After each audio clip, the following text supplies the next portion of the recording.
ದೇಶದಲ್ಲಿ ಅಳದು ಹೋಗಬೇಕಾಗಿತ್ತು, ಹೋಗಲಿಲ್ಲ. ಹಾಗಾಗಿ ಈ ದೇಶದಲ್ಲಿ ಏನಾಗಿದೆಯಪ್ಪ ಅಂತಂದ್ರೆ ರೋಮನ್ನರಿಗೆ ದಾಸವರ್ಗ ಹೇಗೋ ಹಾಗೆ ಸ್ಪಾರ್ಟನ್ನರಿಗೆ ಗುಲಾಮರು ಹೇಗೋ ಹಾಗೆ ಅಮೆರಿಕನ್ನರಿಗೆ ನಿಗ್ರೋಗಳು ಹೇಗೋ ಹಾಗೆ ಜರ್ಮನ್ನರಿಗೆ ಜೀವಗಳು ಹೇಗೋ ಹಾಗೆ ಬ್ರಿಟಿಷರಿಗೆ ಕರಿಯರು ಹೇಗೋ ಹಾಗೆ ಭಾರತೀಯರಿಗೆ ದಲಿತ ಅಸ್ಪೃಶ್ಯರು. ಸೊ ಇವತ್ತು ನಾವು ಯಾವ ಕಾಲಘಟ್ಟದಲ್ಲಿ ಬಂದು ನಿಂತೇವಪ್ಪ ಅಂತಂದ್ರೆ ಅನಿಸ್ತದೆ ಒಂದೊಂದು ಸತಿ ಬಸವಣ್ಣ ನಮಗೆ ಎಷ್ಟು ಮುಖ್ಯ ಆಗಬೇಕಪ್ಪ ಅಂತಂದ್ರೆ ಬಸವಣ್ಣನನ್ನು ಒಯ್ದು ಒಂದು ಜಾತಿಗೆ ನಾವು ಮೀಸಲಾಗಿರುತ್ತೆ. ಗಾಂಧಿ ಮತ್ತು ಬಸವಣ್ಣ ನಾವು ಇಬ್ಬರಿಗೆ ನೋಡಿದ್ರೆ ಸಾವಿರ ಪಟ್ಟು ಮೇಲೆ ಬಸವಣ್ಣ. ಯಾಕೆ ಗಾಂಧಿ ಏನು ಬಯಸಿದ್ರು? ಅಕಸ್ಮಾತ್ ಮುಂದಿನ ಜನ್ಮಗಳಲ್ಲಿ ನಾನು ಏನಾದರೂ ಮನುಷ್ಯ ಜನ್ಮ ಇದ್ದಿದ್ದೆ ಆದ್ರೆ ನಾನು ಒಂದು ಹರಿಜನ ಕುಟುಂಬದಲ್ಲಿ ಹುಟ್ಟಿ ಬರಲಿಕ್ಕೆ ಇಷ್ಟಪಡ್ತೀನಿ ಅಂತ ಯಾರು? ಗಾಂಧಿ. ಅಂದ್ರೆ ಏನಿವ್ರ ಮಾತಿನ ಹಿಂದ್ಗಡೆ ಮುಂದಿನ ಜನ್ಮ ಮನುಷ್ಯನ ಜನ್ಮ ಇರೋದಾದ್ರೆ ಆದ್ರೆ ಗ್ಯಾರಂಟಿ ಇಲ್ಲ. ಇರೋದಾದ್ರೆ ಅದು ಗ್ಯಾರಂಟಿ ಇತ್ತಂದ್ರೆ ಹೂ ಅಂತಿದ್ದೆವು. ಮನುಷ್ಯನ ಜನ್ಮ ಗ್ಯಾರಂಟಿ ಐತೆ ಅನ್ನೋದೇ ಇಲ್ಲ. ಹಾಗಾಗಿ ನಾನು ಈ ಸರ್ತಿ ಬೇಡ, ಈ ಜನ್ಮದಲ್ಲಿ ಬೇಡ, ಮುಂದಿನ ಜನ್ಮದಲ್ಲಿ ಅವರ ಕುಟುಂಬದಲ್ಲಿ ಹೋಗ್ಲಿಕ್ಕೆ ಇಷ್ಟಪಡ್ತೀನಿ ಅಂತ ಬಸವಣ್ಣ. ಇದೇ ಜನ್ಮದಲ್ಲಿದೆ. ಎಲ್ಲಿ ಹುಟ್ಟಿದ ಬಸವಣ್ಣ ಎಲ್ಲಿ ಇಳಿದು ಬಂದರು? ಬ್ರಾಹ್ಮಣ ಕುಲದಲ್ಲಿ ಹುಟ್ಟಿರುವಂತಹ ಬಸವಣ್ಣ ಕೆಳಗೆ ಬಂದು ಎಲ್ಲ ಕಾಯಕ ಜೀವಿಗಳ ಹೆಗಲ ಮೇಲೆ ಕೈ ಹಾಕ್ತಾರಪ್ಪ ಅಂತಂದ್ರೆ ಎಲ್ಲ ಕೆಳಜಾತಿ ಕೆಳವರ್ಗಗಳ ಜನರ ಹೆಗಲ ಮೇಲೆ ಕೈ ಹಾಕ್ತಾರೆ. ಇಳಕಲ್ನಲ್ಲಿ ಚಿತ್ತರಿಗೆ ವಿಜಯ ಮಹಾಂತ ಮಠ ಇದೆ. ಅಲ್ಲಿಯ ಈ ಹಿಂದಿನ ಅಜ್ಜ ಅವರು ವಿಜಯ ಮಹಾಂತ ಅಜ್ಜ ಅವರು ಒಂದು ಮಾತು ಹೇಳ್ತಿದ್ರು. ಏನು? ನನ್ನ ಎದುರಿಗೆ ಕುರಿತಂತಹ ಎಲ್ಲ ಏನು ಲಿಂಗಾಯತಿರೋದಿಲ್ಲ,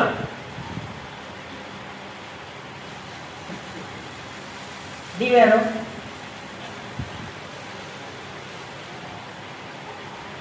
ಇದಕ್ಕೆ ನಿಮಗೆ ಉತ್ತರ ಹೇಳಲಿಕ್ಕೆ ಯಾಕೆ ಬರುವಂತಪ್ಪ ಅಂತಂದ್ರೆ ನೀವು ಬಸವಣ್ಣನ ಅನುಯಾಯಿಗಳೇ ಆಗಿದೆ ಅಂತ ಅರ್ಥ. ನೀವು ಲಿಂಗಾಯತರಾಗಿದೆ ಅಂತ ಅರ್ಥ. ಶರಣ ಚಳುವಳಿ, ಶರಣ ಕ್ರಾಂತಿ, ಬಸವ ಕ್ರಾಂತಿ ಅದನ್ನ ನಾವು ಆಲೋಚನೆ ಮಾಡ್ತಾ ಕುಂತ್ರೆ, ಅಧ್ಯಯನ ಮಾಡ್ತಾ ಕುಂತ್ರೆ, ಸಂವಾದ ಮಾಡ್ತಾ ಕುಂತ್ರೆ ನಾವು ಅಲ್ಲೇ ಹೋಗ್ತೇವೆ.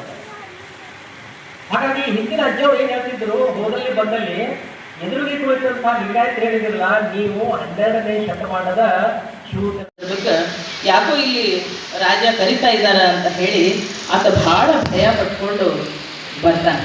ಅವಾಗ ಬಂದಾಗ ಹೇಳ್ತಾನಂತ, ಚೆನ್ನಯ್ಯ ಬಾಗಿಲು ಕರೆದು ಚೋಳರಾಜನನ್ನ ನೋಡಿದ ತಕ್ಷಣಕ್ಕೆ ಬಹಳ ತಬ್ಬಿಬ್ಬಾಗ್ತಾನೆ. ಅವಾಗ ಆತ ಒಂದು ಮಾತು ಹೇಳ್ತಾನ್ರಿ, ಅದೇನು ಮಾಡುತ್ತಿರುವೆ ರಾಜನೇ, ನಾನು ನಿಮ್ಮ ಸೇವಕ.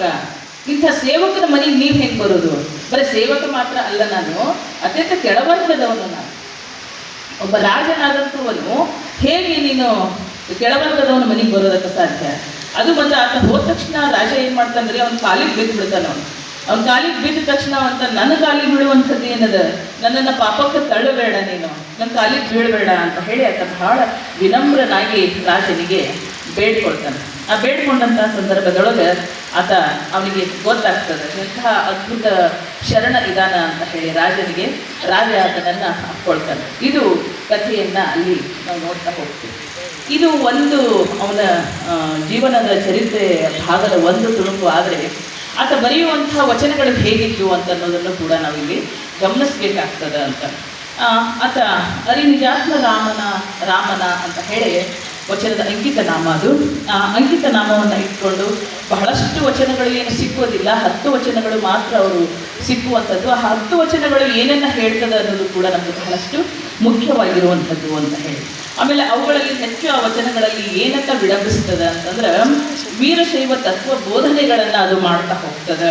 ಮತ್ತೆ ಅದರ ಜೊತೆಗೆ ಸೋಮನಾಥ ಅವರ ಸಹಗುಣ ಸಹಸ್ರ ಇವರ ವತಿಯಿಂದ ಕಾಯಕ ಶರಣರ ಈ ಜಯಂತಿಯ ಕಾರ್ಯಕ್ರಮದ ಅಂಗವಾಗಿ ಅವರಿವರೆನ್ನದೇ ವೇದಿಕೆಯ ಮೇಲೆ ಆಸೀನರಾದಂತಹ ಎಲ್ಲ ಗಣ್ಯಾತಿ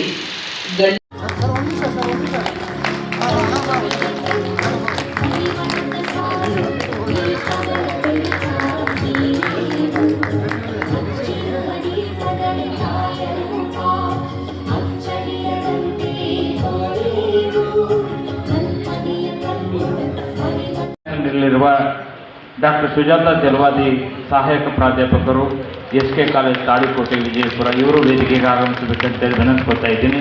ಇನ್ನೋರ್ವ ಗಣ್ಯರು ಉಪನ್ಯಾಸ ನೀಡುವ ಪ್ರೊಫೆಸರ್ ಹೇಮಂತ್ ಮಲ್ಲಪ್ಪ ಭೂತ್ನಾಳ್ ಅವರು ವೇದಿಕೆಗೆ ಆಗಮಿಸಬೇಕಂತೇಳಿ ವಿನಂತಿಸ್ಕೊತಾ ಇದ್ದೀನಿ.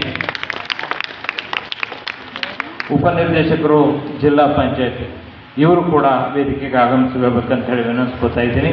ಅದೇ ರೀತಿಯಾಗಿ ಈ ಕಾರ್ಯಕ್ರಮದ ಸ್ವಾಗತವನ್ನು ಗೈದಿರುವಂಥ ಶ್ರೀ ಸಂತೋಷ್ ಭೋವಿ ಸಹಾಯಕ ನಿರ್ದೇಶಕರು ಕನ್ನಡ ಮತ್ತು ಸಂಸ್ಕೃತಿ ಇಲಾಖೆ ಇವರು ವೇದಿಕೆಗೆ ಆಗಮಿಸಬೇಕಂತೇಳಿ ವಿನಂತಿಸ್ಕೊತಾ ಇದ್ದೀವಿ.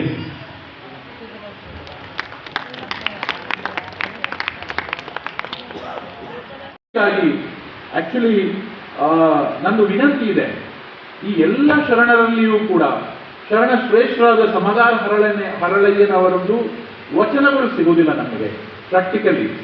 ಆದರೆ ಅವರ ಜೀವನದ ಬಗ್ಗೆ ನಾವು ಓದಿದ್ರೆ ನಮ್ಮ ಕಣ್ಣಲ್ಲಿ ನೀರು ಬರ್ತದೆ. ಯಾಕಂತ ಹೇಳಿದ್ರೆ ಶರಣ ಶ್ರೇಷ್ಠರಾದ ಬಸವಣ್ಣನವರು ಒಂದು ಸಲ ಹಾದಿಗೆ ಹೋಗುವಾಗ ಮೋಸ್ಟ್ಲಿ ನಮ್ಮ ಸ್ಪೀಕರ್ ಅದನ್ನು ಹೇಳ್ತಾರೆ ನಿಮಗೆ. ಕೊಡುವಂಥ ಈ ಕಾರ್ಯಕ್ರಮಕ್ಕೆ ಎಲ್ಲ 5 ಕಾರ್ಯಕ್ರಮದ ಶರಣರ ಪರವಾಗಿ ಸಮಾಜದಿಂದ ಅವರಿಗೆ ಧನ್ಯವಾದಗಳು. ಈ ಕಾರ್ಯಕ್ರಮಕ್ಕೆ ಪ್ರತಿ ವರ್ಷ ನಾನು ನೋಡ್ತೀನಿ ಎಲ್ಲಕ್ಕೂ ದಳಿಲಿಕ್ಕೆ ಜನ ಬರ್ತಿದ್ರು. ಯಾಕಪ್ಪ ಅಂದ್ರೆ ಒಂದು 15-20 ಜನ ಮಾಡೋದು ಅದೇ ಭಾಳ ಜನ ಅನಿಸ್ತಿತ್ತು.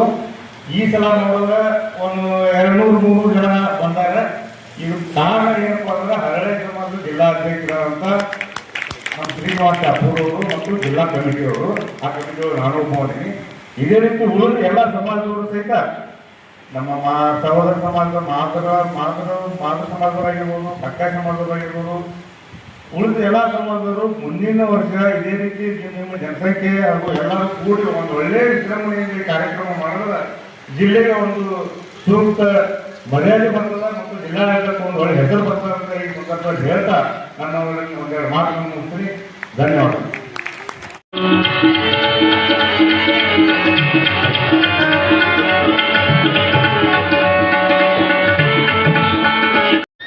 ಮಾದಿಗ ಸಮಾಜದ ಮುಖಂಡರು ವೇದಿಕೆಗೆ ಆಗಮಿಸಬೇಕಂತ ವಿನಂತಿಸ್ಕೊತಾ ಇದ್ದೀವಿ.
ಹಾಗಾಗಬಾರದು. 12ನೇ ಶತಮಾನದಲ್ಲಿ ನಡೆದಂತಹ ಕ್ರಾಂತಿಯ ನಂತರ ಜಾತಿ ಈ ದೇಶದಲ್ಲಿ ಅಳದು ಹೋಗಬೇಕಾಗಿತ್ತು, ಹೋಗಲಿಲ್ಲ. ಹಾಗಾಗಿ ಈ ದೇಶದಲ್ಲಿ ಏನಾಗಿದೆಯಪ್ಪ ಅಂತಂದ್ರೆ ರೋಮನ್ನರಿಗೆ ದಾಸವರ್ಗ ಹೇಗೋ ಹಾಗೆ ಪಾರ್ಸನ್ನರಿಗೆ ಗುಲಾಮರು ಹೇಗೋ ಹಾಗೆ ಅಮೇರಿಕನ್ನರಿಗೆ ನಿಗ್ರೋಗಳು ಹೇಗೋ ಹಾಗೆ ಜರ್ಮನ್ನರಿಗೆ ಜೀವಗಳು ಹೇಗೋ ಹಾಗೆ ಬ್ರಿಟಿಷರಿಗೆ ಕರಿಯರು ಹೇಗೋ ಹಾಗೆ ಭಾರತೀಯರಿಗೆ ದಲಿತ ಅಸ್ಪೃಶ್ಯ. ಸೊ ಇವತ್ತು ನಾವು ಯಾವ ಕಾಲಘಟ್ಟದಲ್ಲಿ ಬಂದು ನಿಂತೇವಪ್ಪ ಅಂತಂದ್ರೆ ಅನಿಸ್ತದೆ ಒಂದೊಂದು ಸರ್ತಿ ಬಸವಣ್ಣ ನಮಗೆ ಎಷ್ಟು ಮುಖ್ಯ ಆಗಬೇಕಪ್ಪ ಅಂತಂದ್ರೆ ಬಸವಣ್ಣನನ್ನು ಒಯ್ದು ಒಂದು ಜಾತಿಗೆ ನಾವು ಮೀಸಲಾಗಿರ್ಬೇಕು. ನಿತ್ಯ ಗಾಂಧಿ ಮತ್ತು ಬಸವಣ್ಣ ನಾವು ಇಬ್ಬರಿಗೆ ನೋಡಿದ್ರೆ ಸಾವಿರ ಪಟ್ಟು ಮೇಲೂ ಬಸವಣ್ಣ. ಯಾಕೆ ಗಾಂಧಿ ಏನು ಬಯಸಿದ್ರು? ಅಕಸ್ಮಾತ್ ಮುಂದಿನ ಜನ್ಮದಲ್ಲಿ ನನಗೆ ಏನಾದರೂ ಮನುಷ್ಯ ಜನ್ಮ ಇದ್ದಿದ್ದೆ ಆದ್ರೆ ನಾನು ಒಂದು ಹರಿಜನ ಕುಟುಂಬದಲ್ಲಿ ಹುಟ್ಟಿ ಬರಲಿಕ್ಕೆ ಇಷ್ಟಪಡ್ತೀನಿ ಅಂತ ಯಾರು? ಗಾಂಧಿ. ಅಂದ್ರೆ ಏನಿವರ ಮಾತಿನ ಹಿಂದ್ಗಡೆ ಮುಂದಿನ ಜನ್ಮ ಮನುಷ್ಯನ ಜನ್ಮ ಇರೋದಾದ್ರೆ ಆದ್ರೆ ಗ್ಯಾರಂಟಿ ಇಲ್ಲ. ಇರೋದಾದ್ರೆ ಅದು ಗ್ಯಾರಂಟಿ ಇತ್ತಂದ್ರೆ ಹೂ ಅಂತಿದ್ದೆವು. ಮನುಷ್ಯನ ಜನ್ಮ ಗ್ಯಾರಂಟಿ ಐತೆ ಅನ್ನೋದೇ ಇಲ್ಲ. ಹಾಗಾಗಿ ನಾನು ಈ ಸರ್ತಿ ಬೇಡ, ಈ ಜನ್ಮದಲ್ಲಿ ಬೇಡ, ಮುಂದಿನ ಜನ್ಮದಲ್ಲಿ ಅವರ ಕುಟುಂಬದಲ್ಲಿ ಹೋಗ್ಲಿಕ್ಕೆ ಇಷ್ಟಪಡ್ತೀನಿ. ಬಸವಣ್ಣ ಇದೇ ಜನ್ಮದಲ್ಲಿದೆ. ಎಲ್ಲಿ ಹುಟ್ಟಿದ ಬಸವಣ್ಣ ಎಲ್ಲಿ ಇಳಿದು ಬಂದರು? ಬ್ರಾಹ್ಮಣ ಕುಲದಲ್ಲಿ ಹುಟ್ಟಿರುವಂತಹ ಬಸವಣ್ಣ ಕೆಳಗೆ ಬಂದು ಎಲ್ಲ ಕಾಯಕ ಜೀವಿಗಳ ಹೆಗಲ ಮೇಲೆ ಕೈ ಹಾಕ್ತಾರಪ್ಪ ಅಂತಂದ್ರೆ ಎಲ್ಲ ಕೆಳಜಾತಿ ಕೆಳವರ್ಗಗಳ ಜನರ ಹೆಗಲ ಮೇಲೆ ಕೈ ಹಾಕ್ತಾರೆ. ಇಳಕಲ್ನಲ್ಲಿ ಚಿತ್ತರಿಗೆ ವಿಜಯ ಮಾತಾ ಮಠ ಇದೆ. ಅಲ್ಲಿಯ ಈ ಹಿಂದಿನ ಅಜ್ಜ ಅವರು ವಿಜಯ ಮಾತಾ ಅಜ್ಜ ಅವರು ಒಂದು ಮಾತು ಹೇಳ್ತಿದ್ರು. ಏನು? ನನ್ನ ಎದುರಿಗೆ ಕುರಿತಂತಹ ಎಲ್ಲ ಏನು ಲಿಂಗಾಯತಿರೋದಿಲ್ಲ,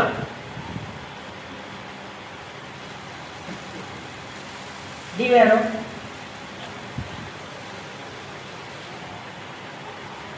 ಇದಕ್ಕೆ ನಿಮಗೆ ಉತ್ತರ ಹೇಳಲಿಕ್ಕೆ ಯಾಕೆ ಬರುವಂತಪ್ಪ ಅಂತಂದ್ರೆ ನೀವು ಬಸವಣ್ಣನ ಅನುಯಾಯಿಗಳೇ ಆಗಿದೆ ಅಂತ ಅರ್ಥ. ನೀವು ಲಿಂಗಾಯತರಾಗಿದೆ ಅಂತ ಅರ್ಥ. ಶರಣ ಚಳುವಳಿ, ಶರಣ ಕ್ರಾಂತಿ, ಬಸವ ಕ್ರಾಂತಿ ಅದನ್ನ ನಾವು ಆಲೋಚನೆ ಮಾಡ್ತಾ ಕುಂತ್ರೆ, ಅಧ್ಯಯನ ಮಾಡ್ತಾ ಕುಂತ್ರೆ, ಸಂವಾದ ಮಾಡ್ತಾ ಕುಂತ್ರೆ ನಾವು ಅಲ್ಲೇ ಹೋಗ್ತೇವೆ. ಹಾಗಾಗಿ ಹಿಂದಿನ ಅಜ್ಜವರು ಏನ್ ಹೇಳ್ತಿದ್ರು, ಹೋದಲ್ಲಿ ಬಂದಲ್ಲಿ ಎದುರಿಗೆ ಕುಳಿತಂತಹ ಲಿಂಗಾಯತರು ಹೇಳಿದ್ರಲ್ಲ, ನೀವು 12ನೇ ಶತಮಾನದ ಶೂದ್ರ. ಮೂಲಭೂತವಾಗಿ ಜಾತಿ ಅನ್ನುವಂಥದ್ದು ಸುಳ್ಳು.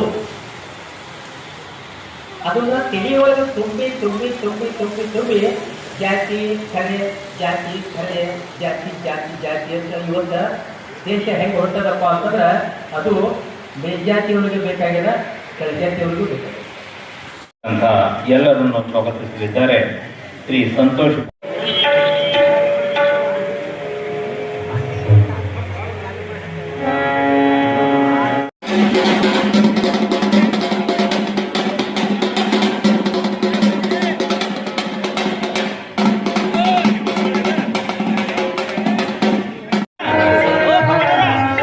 ಓ ಈ ಕಡೆ ಬರ್ರಿ.